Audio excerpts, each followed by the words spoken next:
अस्सलामु अलैकुम रहमतुल्लाहि वबरकातुहू। मोहतरम सामीईन व नाज़रीन, आजकल आप हज़रात को मालूम है कि सोशल मीडिया पर डॉक्टर आफिया सिद्दीकी के हवाले से काफ़ी कुछ दिखने को मिल रहा है।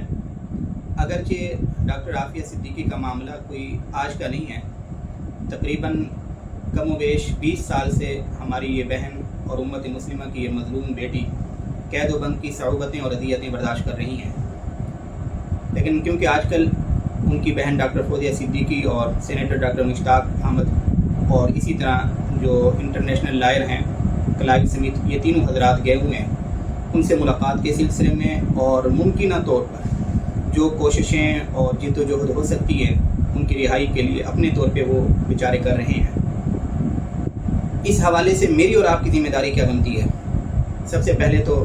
मैं आपको बताऊंगा कि डॉक्टर आफिया का मेरे और आपके साथ ताल्लुक़ क्या है। कुरान और सुन्नत की रोशनी में उम्मत की इस बेटी का मेरे और आपके साथ ताल्लुक़ क्या है। ये कोई भी बेटी है, उम्मत मुस्लिमा का कोई फ़र्द है, आपस में हमारा एक दूसरे के साथ बतौर उम्मत के और बतौर अहले ईमान के क्या ताल्लुक़ है। रसूलुल्लाह सल्लल्लाहु अलैहि वसल्लम की मुबारक हदीस है, मुस्लिम शरीफ की रिवायत है,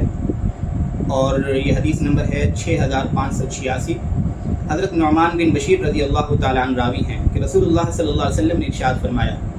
मसलुल मुमिनीना फ़ी तवाद्दिहिम व तराहुमिहिम व तआतुफ़िहिम मसलुल जसद इज़ा इश्तका उज़्वुन तदाअ लहु साइरुल जसदि बिस्सहरि वल हुम्मा औ कमा क़ाल अलैहि सलातु वस्सलाम। आप अलैहि सलातु वस्सलाम ने इरशाद फरमाया कि मोहब्बत में, हमदर्दी में, गमखारी में अहले ईमान की मिसाल, उम्मत मुस्लिमा के अफराद की मिसाल आपस में ऐसी है जैसा कि जिस्म के आज़ा की एक दूसरे के साथ मिसाल है। कि जिस्म के जितने भी आज़ा हैं, हुज़ूर अलैहिस्सलातु वस्सलाम ने फरमाया कि उन आज़ा में से अगर किसी उज़्व को तकलीफ़ पहुँचती है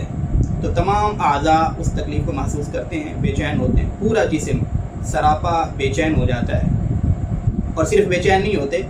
बल्कि उस तकलीफ़ के इज़ाले के लिए ये बाकी आज़ा भी अपनी मुमकिना तौर पर अपना ताउन पेश करते हैं। मिसाल के तौर पे मेरी दाढ़ के अंदर दर्द होता है, तो दाढ़ के अंदर जब दर्द होता है तो जिस्म के बाकी आज़ा मुतमईन नहीं होते बल्कि पूरा जिस्म बेचैन हो जाता है, और इस शिद्दत को, इस तकलीफ़ को महसूस भी करता है। सिर्फ एहसास की हद तक नहीं बल्कि दाढ़ के इस दर्द को ख़त्म करने के लिए, इसके इज़ाले के लिए अपना अपना ताउन भी पेश करता है। आँख रोती है, आंसू बहाती है, पाँव चल के जाते हैं, हाथ से गाड़ी हम स्टार्ट करते हैं, डॉक्टर के पास पहुंचते हैं, ज़बान डॉक्टर के सामने शिद्दत तकलीफ़ का इजहार करती है, बयान करती है, फिर ये हाथ पैसे पकड़ाते हैं, नुस्खा लेते हैं और फिर दवाई लेके आते हैं। यानी जिस्म के बाकी आज़ा उस उज़्व की तकलीफ़ के इज़ाले के लिए अमली कोशिश करते हैं। नबी रहमत सल्लल्लाहु अलैहि वसल्लम ने इरशाद फरमाया कि मेरी उम्मत के अफराद की मिसाल, तमाम अहले ईमान की मिसाल इस तरह है गोया कि उम्मत मुस्लिमा ये जिस्म की मानिंद है, जिस्म की मानिंद, और उम्मत मुस्लिमा के जो अफराद हैं, जितने भी अहले ईमान, वो जिस्म के आज़ा की मानिंद हैं। अब अगर उम्मत के किसी फ़र्द को भी तकलीफ़ पहुँचेगी तो इस पूरे जिस्म को तकलीफ़ पहुँचनी चाहिए, यानी पूरी उम्मत को तकलीफ़ पहुँचनी चाहिए। और उम्मत के जिस फ़र्द को तकलीफ़ पहुँच रही है वो फ़कत उसकी तकलीफ़ नहीं बल्कि पूरी उम्मत की तकलीफ़ है। उम्मत का कोई एक फ़र्द अगर जालिम के शिकंजे में है और वो मजलूम बन चुका है और वो तकलीफ़ महसूस कर रहा है तो इस तकलीफ़ का एहसास पूरी उम्मत को होना चाहिए, कतई नज़र इसके कि उम्मत का वो फ़र्द हमारे पास रह रहा है या 7 समंदर पार रह रहा है, कहीं भी रहता है, लेकिन वो है उम्मत मुस्लिमा का फ़र्द, है वो ईमानी वहदत के अंदर। तो फिर ईमानी वहदत का और इस्लामी उख़ुवत का तकाज़ा ये होगा कि उख़ुवत इसको कहते हैं, चुभे कांटा जो काबुल में तो हिंदुस्तान का हर पीरो जमा बेताब हो जाए, ये तो है उख़ुवत का तकाज़ा। इस हदीस से मालूम हुआ कि डॉक्टर आफिया सिद्दीकी ये फ़कत डॉक्टर फौजिया सिद्दीकी की बहन नहीं बल्कि मेरी और आपकी बहन है। डॉक्टर आफिया सिद्दीकी ये फ़कत इस्मत सिद्दीकी मरहूमा की बेटी नहीं बल्कि ये मेरी और आपकी और उम्मत की बेटी है, ये पाकिस्तानी कौम की बेटी है। इस बेटी होने के नाते और बहन होने के नाते, इस उख़ुवत के नाते ये मेरी और आपकी ज़िम्मेदारी है कि मैं और आप हर मुमकिन कोशिश करें डॉक्टर आफिया सिद्दीकी की इस तकलीफ़ को महसूस भी करें,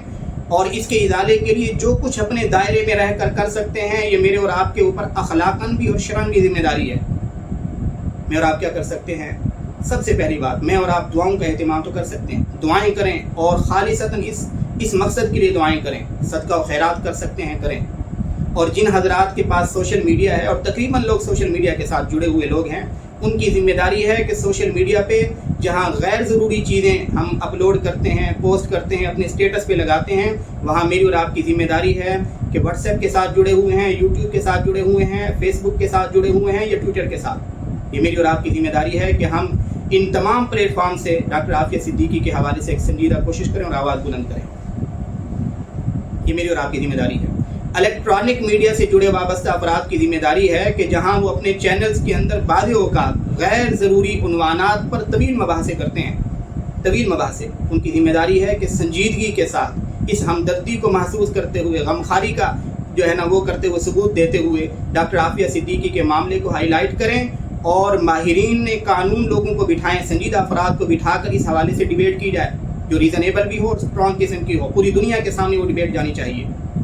اور پھر اس سے بڑھ کر حکومت وقت کی ذمہ داری ہے کہ وہ متعلقہ جو وزارت ہے اس وزارت کو پابند کرے کہ ایک پوری جو ہے نا لیگل ٹیم ہونی چاہیے جو ہوم ورک کرے اس حوالے سے، جو بھی پروسیجر ہے وہ بڑی سنجیدگی کے ساتھ اس حوالے سے کوشش کرے، اور وہ کوشش عوام الناس کو دکھلانے کے لیے نہ ہو، کل قیامت کے دن کے مواخذے سے بچنے کے لیے ہو. اور اگر میں اور آپ اپنے طور پر، اور الیکٹرانک میڈیا سے جڑے ہوئے افراد اپنے طور پر، اور حکومت وقت اپنے دائرے میں رہ کے ایک اسٹیٹ لیول پہ اگر کمپریہنسو قسم کی ایک کوشش کرتی ہے اور سیریس قسم کی، انشاءاللہ کوئی بعید نہیں ہے کہ ڈاکٹر عافیہ صدیقی کچھ عرصے کے بعد اپنے گھر کے اندر ہو. اور اگر خدا نخواستہ اگر ان کی رہائی لکھی ہوئی نہیں ہے اور وہ گھر نہیں پہنچ پاتی، تو کم از کم کل قیامت کے دن میں اور آپ اللہ اور اس کے رسول کے سامنے اخوت کا یہ جو تقاضا تھا اور اسلامی جو تقاضا تھا اسلامی اخوت کا، تو اس حدیث کے اندر بتایا گیا، کم از کم اس تقاضے کو پورا کرتے ہوئے کل قیامت کے دن میں اور آپ اللہ اور اس کے رسول کے سامنے سرخرو ہو سکیں گے. اللہ ہم سب کو صراط مستقیم پر چلنے کی توفیق عطا فرمائے.